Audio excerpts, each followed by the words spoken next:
I'm pleased to be part of this 2024 edition of the World's Food Forum.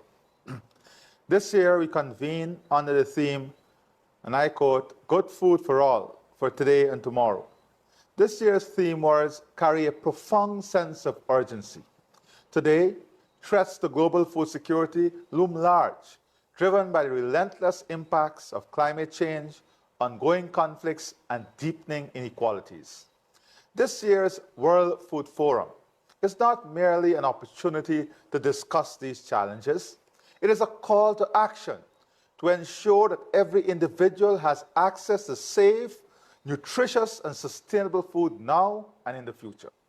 We have set ourselves the noble mission of eradicating hunger by the end of this decade.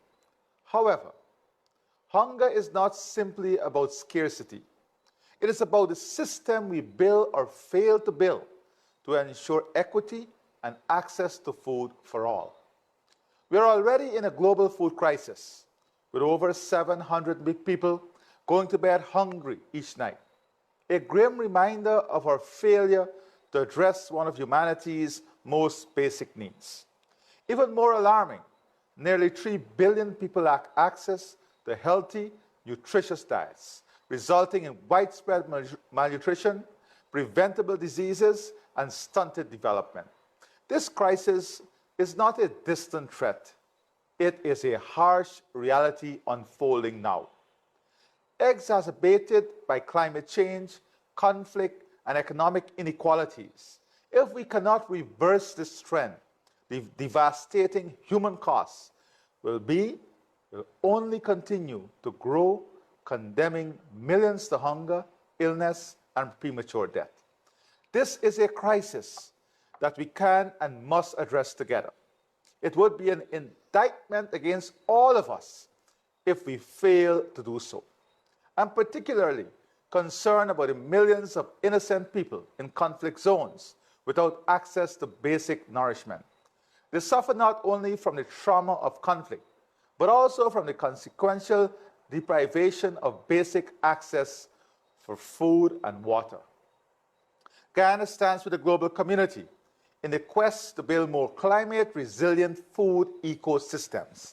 As a nation that has faced the realities of rising sea levels and extreme weather events, we understand the importance of investing in building a resilient food ecosystem, one that is resilient, one that is sustainable, and one that can withstand the shocks of climate change. But we also know that no country can tackle these challenges alone. It requires global collaboration, significant investment, and need for the more rapid diffusion of innovative technologies.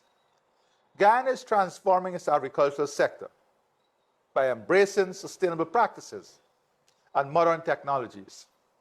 We're investing in climate-smart agriculture and inviting partners from across the world to join us in making our region a model for sustainable and resilient farming. Central to this effort is the energy and creativity of our young people. They're destined to be the champion of new approaches that can increase productivity while minimizing environmental impacts. However, achieving good food for all cannot be accomplished through words alone. It requires sustained action and partnerships that unite governments, the private sector, civil society, young people, and women. We must boost food production, improve nutritional outcomes, and ensure that the benefits of a more productive food system reach those who are most vulnerable. This is the path from promise to productivity. Let us commit ourselves to building a food ecosystem that is not only productive, but also inclusive and just. A system where every person, regardless of their circumstances, can access safe, nutritious, and culturally appropriate food. By prioritizing smallholder farmers, women, and those in conflict zones, we can create a future where good food for all is not just a vision, but a reality. Guyana stands with you in this effort. Together, we can turn the promise of good food for all for today and tomorrow into reality. Let us seize this opportunity, not just for ourselves, but for the millions who depend on our collective will to make a difference. In doing so, in building this food ecosystem, we must understand that a food ecosystem is not about agriculture alone. Agriculture is just but one component of the food ecosystem. The food ecosystem must be able to address financing and the cost of financing, technology and access to technology, climate change and the consequential effects of climate change, changes in land fertility levels, nutrition and health programs.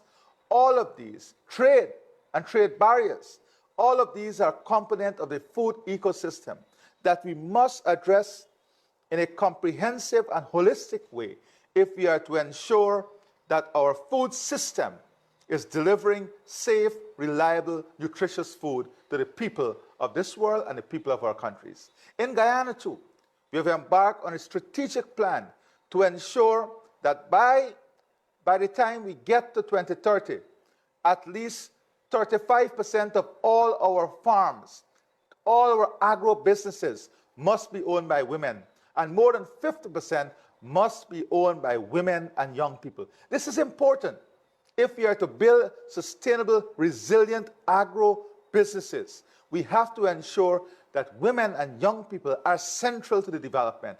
For this to happen, we have to invest in the technology. We have to make agriculture more attractive. We have to invest in resilience, ensuring that the risk of food production is reduced. These are some of the points I wish to share with you today. And I wish you a successful and impactful World Food Forum. I thank you, and God bless all of you.